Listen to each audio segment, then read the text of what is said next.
This is Peter Firmsdale, who's an outreach specialist with the Deaf and Hard of Hearing agency, and this is my nurse who's going to translate for him. And please, since there's just a few of us, we have lots of opportunities for questions, and please take advantage and make the most of this time with us. And thank you for being with us today. Welcome.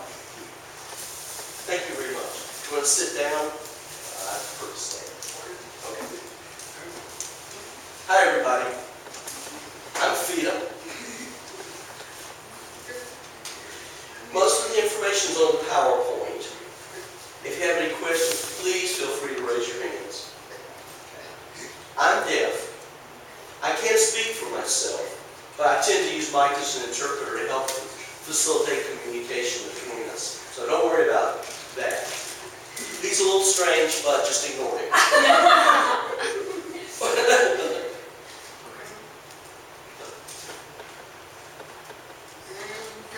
Also, now, Virginia Department for the Deaf and Hard of Hearing provides services in Richmond from the state office. I don't work there in the state office. I'm a contractor for the Shenandoah Valley area.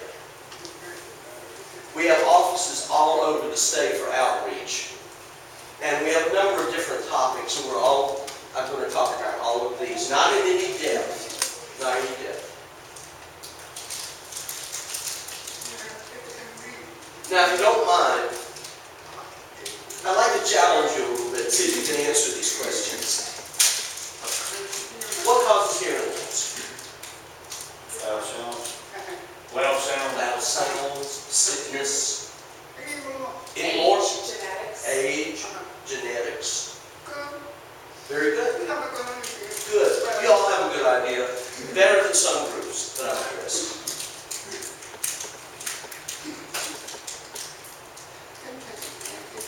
Sometimes an accident in a car can cause temporary or permanent hearing loss, either one. But it varies with each individual. You'll notice this word here, ototoxic medicine. Sometimes the medication that you take and maybe other medications will have a contraindicated effect. Sometimes there's a certain type of drug that can cause nerve damage in your ear. Most medications out there will have some kind of an effect. And most medication that we use, maybe 60% of them are considered ototoxic. Like Tylenol, aspirin. Some of them are everyday medications that we take. If you take one medication and another, there can be a conflict. And maybe some people are not aware of that. Obviously, if you notice something happening, then contact your doctor immediately if you're taking different kinds of medication. FYI, one other thing. I don't know if you... Grapefruit also. Sometimes if you eat grapefruit, that can magnify the drug exposure for 5 days. Yeah, 5 times worse sometimes if you take a medication and then you eat grapefruit. That can be 5 times stronger, the medication effect. Is that true for oranges? No, I don't think for oranges. Just the citric, just the grapefruit. Is that any medication? Almost all medications. 60 or 70%. Wow. Never knew that.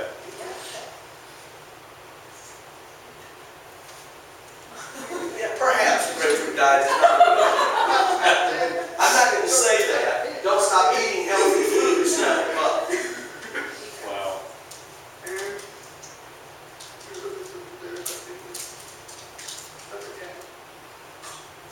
I forgot.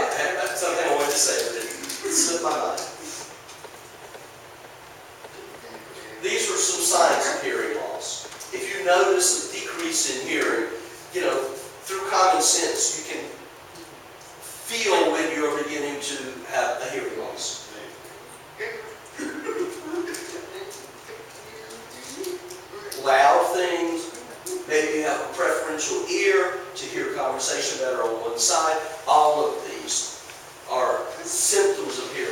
sometimes slurring speech. Sometimes that's from hearing loss, but sometimes a mild stroke, people can slur their speech and people may think their hearing is gone down. And there are people who aren't aware, and that obviously can be serious later on. Just recently on Monday, someone wasn't aware that I was working on it. I don't think she knew. We were talking, and I wasn't sure if it hearing loss or a stroke.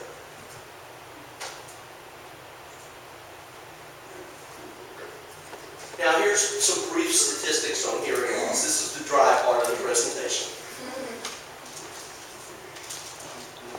This is the the United States Census in 2000. And they, at that time, figured about 10% of the population here had a documented hearing loss. Okay. But in 2008, there was a college survey. Right, 2008, there was a college. And they found the number closer to 20%. Wow. And that was based on a random sample on the street. People who were just out on the streets, they did a random sample and asked them questions about hearing loss. And they found it was closer to 20%. Maybe that means that there are another 10% who aren't aware of it or are in denial and don't admit they have a hearing loss. So we're waiting for the new census information. When we see those results, we'll have a better idea. Okay, next slide.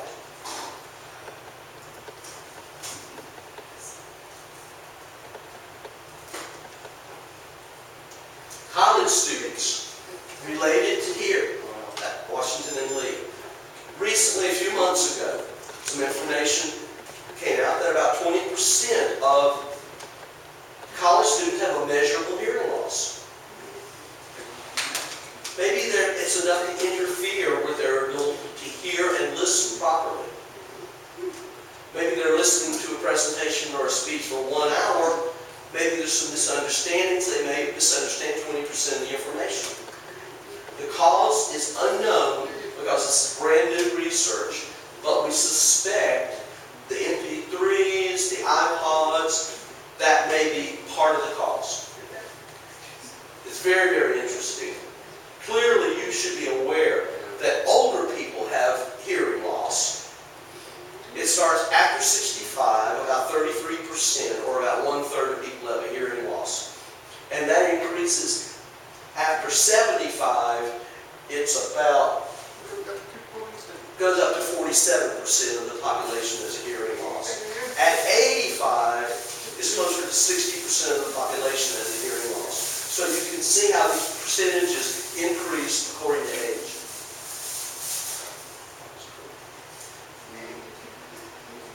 Now, people with hearing loss, the majority of them do not use hearing aids. Only 20% do. I'm in the minority because I do use a hearing aid. And perhaps it's because of the cost of the hearing aids. And your vision doesn't get better if you have a hearing loss. There's no substitute for better vision with less hearing. However, there is some new research that's finding out, and this doesn't surprise me at all, for people who have grown up deaf, maybe they were born deaf. I was born deaf, hard of hearing and deaf. At 7 months, they noticed that I had a hearing loss. Okay, you've already trained your brain to take in visual information. So the more information, not better vision, but you just take in information better through the eyes. So deaf people are very good at grabbing and perceiving visual information. That's...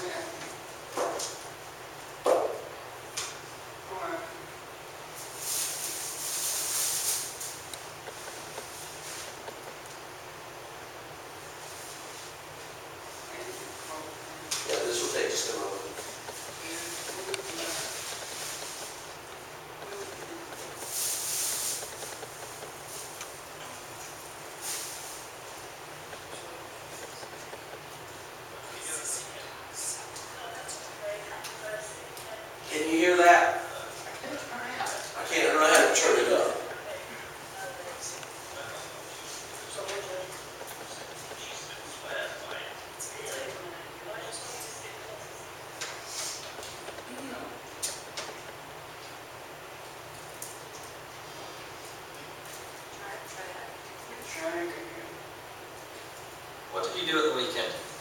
Not much, I'm afraid, because I was sick in bed with the flu. No, I hope you're feeling better now. Getting there, I hope. I'll live. My mum always used to give us peach juice when we were sick. She still swears by it. Really? Well, I should probably just stick to lots of sleep for now. Now that's normal hearing. This will try to give you an idea about what some of your students may hear with reduced hearing.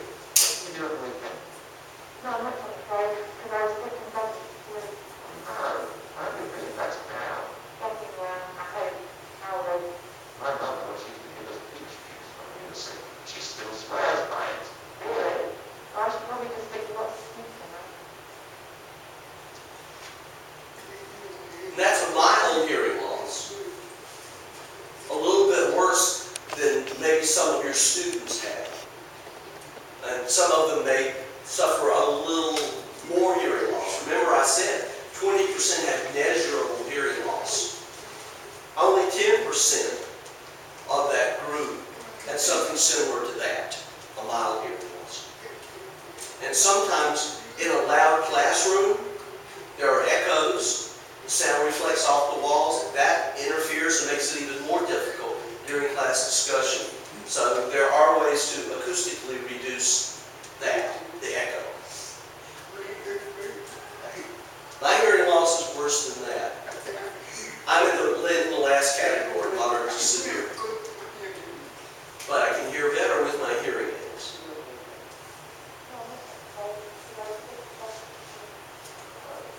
When I take my hearing aids off, this is what speech sounds like to me.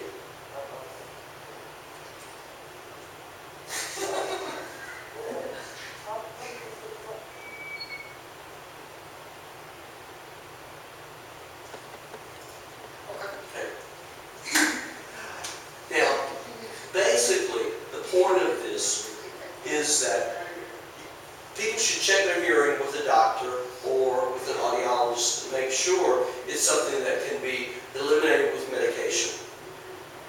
And maybe they have earwax in their ears. Maybe it's something easy to remove. If you can cure it with medication, but you want to make sure that at the first sign of this, you do take steps so that it doesn't damage your hearing.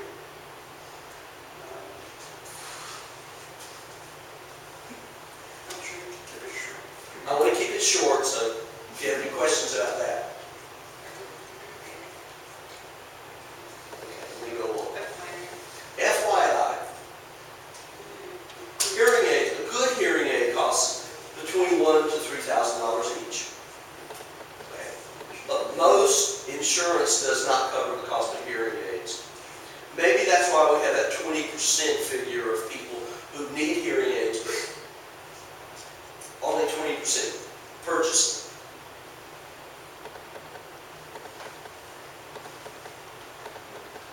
Most people have Medicare. And you can add this Medicare Advantage. Okay. And that covers eyeglasses and hearing aids. Most all states cover that. They have that included in their coverage, and Virginia does as well as an option. You pay a supplement for that, but that can give you up to $1,000 towards the cost of the purchase of a hearing aid, and it's better than nothing. There are other options for people who need to have hearing aids, and we'll talk about that. I have information on those. There are several programs in the state that provide financial assistance for people in purchasing hearing aids. There are about 24 programs here in Virginia. And I think I've got the information here if you're interested in that. And you can feel free to take that information. Now briefly, let me talk about fire alarms.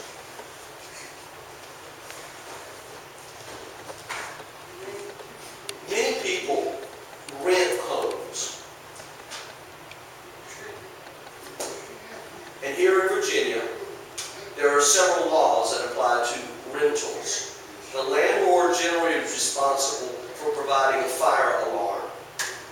A deaf person has to ask for an alarm, and the landlord has to provide one. They're required to do that for the renter's safety. and that's under the housing development. There are 3 or 4 different laws related to that, and it depends on what situation applies. America's American with Disability Act requires that public places. So here, you've got the strobe light fire alarm over there. And that's required by the Americans with Disability Act. And it depends on the situation, it depends on the placement as to what law applies. And they're not cheap. These are not cheap. They're about $180. Some fire departments are willing to donate them if you can go through, and it doesn't hurt to go to the local fire department to see if they'll provide the assistance. Now, I represent the Technology Assistance Program as an outreach specialist. Anyone with a hearing loss who lives in Virginia, they're the only 2 requirements. They can apply for assistance through the TAP program for equipment.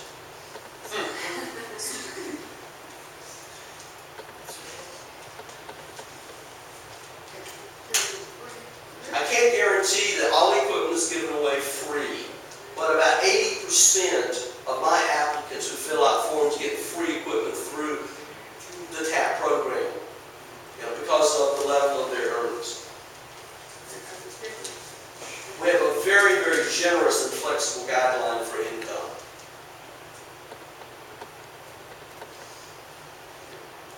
These are some of the examples of equipment that I will show you. We can provide doorbells. There are doorbells that are very loud. There are baby cry alarms for deaf people who take care of their grandchildren and want to hear their alerts. There are Alert Master series for both alarms, light alarms, and door alarms.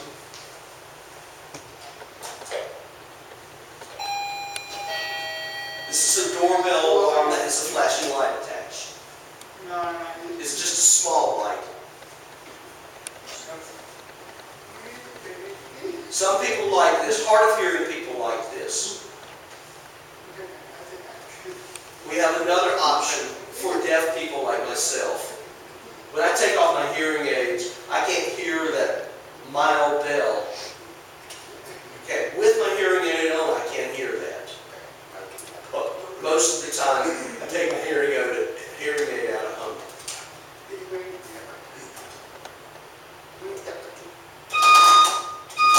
This is a bed shaker. This is an alarm clock, and you can either plug a lamp into it to show the visual display, or you can plug in the bed shaker. If you sleep real well and don't wake up, that bed shaker will wake you up. And that also makes a sound too, the alarm does it. We don't provide that particular alarm clock. We do provide this alarm clock. Okay. This doesn't make the sound. This only uses the bed shaker and a plug-in for a lamp. It's very nicely to have.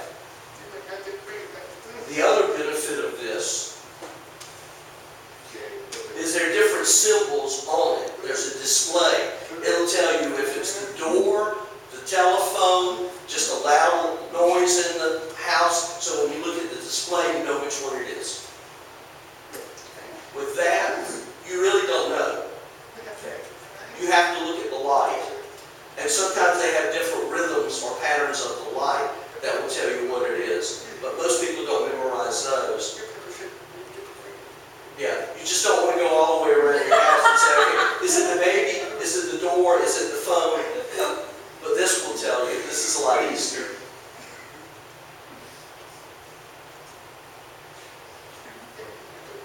We have options for amplified phones as well. This is a caption phone called a Captel. This is an amplified phone here. This is a TTY, where you type back and forth. And there's several options. Depending on your level of hearing loss, we have different phones that try to match your preference for communication. We provide these to all the people who are in Virginia and have hearing loss. We don't force you to take one or the other, there are options.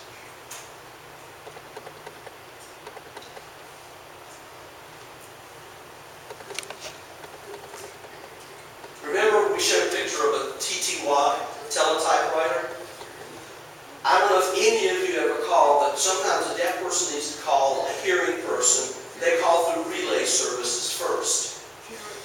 Generally, most of the services are through the number 711. It's the same idea as Mike is my interpreter here. We facilitate communication by taking my information, giving it to you. He doesn't censor or add to what I say, he just facilitates what I say. Now the service itself is free. However, for long distance calls, you have to pay the long distance charges. That service is not free. You have to pay for long distance, the same as you would with a regular phone bill. Same thing. No change from that. It doesn't impact your phone bill for local calls. Yeah, local is free, long distance you have to pay. You may have to pay just a little bit for long distance because the communication takes a little bit longer to go through the relay, transferring type information back and forth. But there's also a program to give a discount to deaf people for their long distance charges. The relay service is open 24 hours a day, so they never close. The federal and state laws require that. And here's some more options you can have through the Virginia relay. They have English to Spanish to sign language translation. They have conference calls. If you have a speech disability as well, they have a program for that. That's good for people who've had strokes and whose speech is a little difficult to understand. They have a lot of different options, and they try to match so many individuals with disabilities. This is a general picture of the caption phone and how it works. It's different from the TTY relay. Okay, you would call. Okay, here's the captions that you see on the screen. Let me set this up. Reset what that thing is.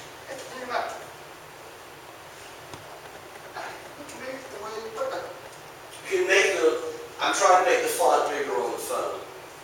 Okay, now this is for someone. There you go.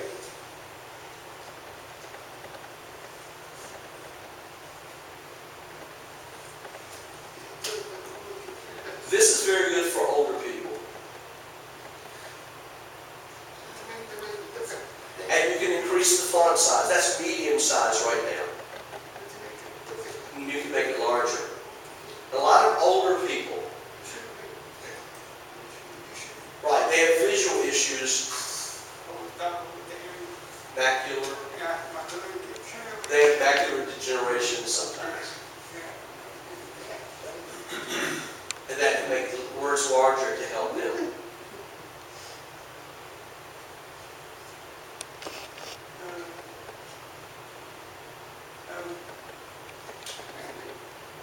Also, before I forget, this phone is really for people who have speech. Older people who've lost their hearing who still have speech. They perhaps are hard of hearing, or maybe now their hearing loss has grown worse. So they know how to speak through the phone, but they can't hear, so they read what's being said on the other end of the line. Another benefit is that you can save the captions for later review. You call your doctor, and he says your appointment's at 3, and you hang up the phone, and I'm going, what time was that? What time did he say? I forgot to put it down. You can find it on the caption stored on the telephone. That's really cool. You don't have to call back again and say, what time was that? Don't have to go through all the waiting in the menu. You have it there on the caption. Also, they have Spanish captions as well. Now, as I mentioned earlier about options to hearing aids, this is an older model of the Pocket Talker. Here's the new model. Here's a better design now. This is very powerful. I can hear with this myself. A lot of people like this, and many people get this free through VDDHH. Sometimes I'll give it to a person, they'll use this until they can save enough money to purchase a hearing aid for themselves. The reason, and the good reason for doing that, is the longer you go without a hearing aid, you'll begin to forget what sounds sound like. It's been 2, 3, 4 years, then you get hearing aids, and sounds are funny, they're not clear to you. So we can use the pocket talker to train your auditory memory and remember what sounds relate to and what sounds sound like.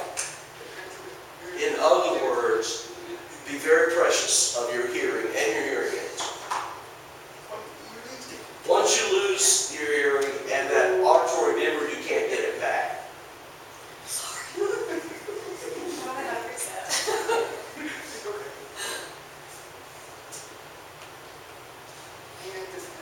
Another part of my responsibility as a presenter is to mention the relay partnerships. Generally what that means is I meet with different businesses and try to educate them. For example, remember you received a TTY call. Okay. Sometimes the operator, when they get a TTY call, they'll say, hello, this is the relay service. I have a person on the end of the line who wants to use a relay. Sometimes they think it's marketing. They think it's a promotional call and they'll hang up on them. And that's very frustrating for deaf people and for people with hearing loss. So part of this is informing businesses. Don't hang up. If you hear the word Virginia Relay, okay, and I didn't say what kind of relay. It can be Captel Relay, can be Virginia Relay, can be video relay. We have video relay as well. Captions, there are a lot of different plans for relay. There are 9 different kinds of relay services now. So I won't explain that too deeply. I don't want to overwhelm you with that. But I can meet the person in the business, and whatever their preference and their need is, I try to inform them about relay. Again, the relay is free, and the training of the business is